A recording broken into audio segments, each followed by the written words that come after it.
Today we're going to talk about science. Yes, science! As I was looking this information up, I was surprised to see so many different definitions for the word science, but a really simple one that I liked was the pursuit of knowledge of the physical world based on evidence that can be proven through experimentation. Now, many people claim to believe in or follow science. Because I only believe in science. The problem is scientific data can be manipulated, distorted, misinterpreted, or misreported. One area of bad science I've talked about before is bro science.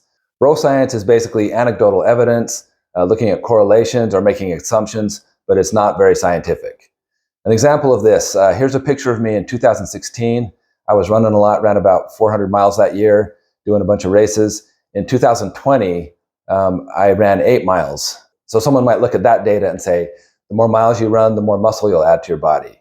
It's easy to jump to faulty conclusions because there are so many other variables that aren't even being addressed that impact the situation here. You know, I'm something of a scientist myself. Unlike Norman Osborn, I'm not much of a scientist. In fact, I've struggled in most of my science classes growing up.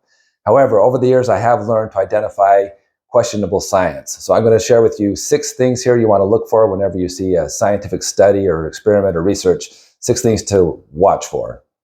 Number 1 is the sample size. Was this experiment done with 10 to 12 people, or was it done with thousands of people? So that can make a big difference of how many people participated in the study. The second thing to watch for is the duration of the study. Was it something that only lasted 4 to 6 weeks, or was it more of a long-term longitudinal study where they spent years and years tracking data and doing follow-up with the participants? Now, obviously, that second example is going to be more beneficial if you're worried about side effects or exposure to certain elements or drugs or things like that. The more data you have over time, it's going to be more beneficial. Number 3, did they control the variables? Was there a control group, a double-blind study? Was there a placebo group? When the experiment was over, did it go through a peer-reviewed scientific journal? That'll add a lot of credibility when other scientists can look and make sure that they've taken the appropriate steps. Number 4, has the study been duplicated? You should be able to replicate the results in different studies elsewhere. If there's thousands and thousands of experiments that show one thing and then you're an outlier that shows something different with your conclusion, you don't want to give too much credibility to that when the bulk of the evidence shows something else. Number 5, is the experiment specific and applicable to you? Sometimes people will look at the results of a health study and maybe not realize that it was conducted on children or pregnant women or a geriatric population. Sometimes they might do it on animals or mice. And again, the doses they're using, if they're so super high, is that anything near what you're using in your life? So those are some other things to keep in mind. Number 6, this is a big one. Does the study avoid bias? Sometimes you can find that out by following the money. You know, who funded the study? It's interesting if you have a study that says how beneficial eating dairy is for your health, how good it is for your nutrition, and then later you find out the study was funded by the dairy industry, you might say, If you see a new study about some new drug that can fight disease and it looks pretty promising, and then later you find out that that study was funded by the same pharmaceutical company that's manufacturing it, you might wonder, is there a conflict of interest there? Oh, would you look at that? Politics is another area when it comes to bias.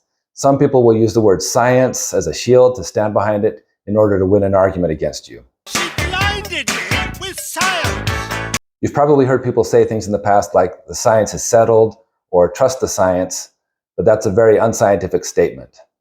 You must trust me. I don't trust anyone anymore. So if you see someone labeled a conspiracy theorist for expressing concerns or asking questions or wanting more data, that's not science, that's gaslighting. Now, there are good and bad people and procedures in every line of work and in every occupation, in every field. Science, just like every other field, is not immune to human error, fraud, or corruption. So remember, next time you see some attention-grabbing headline about some new study, more likely than not, it's just sensationalism or clickbait.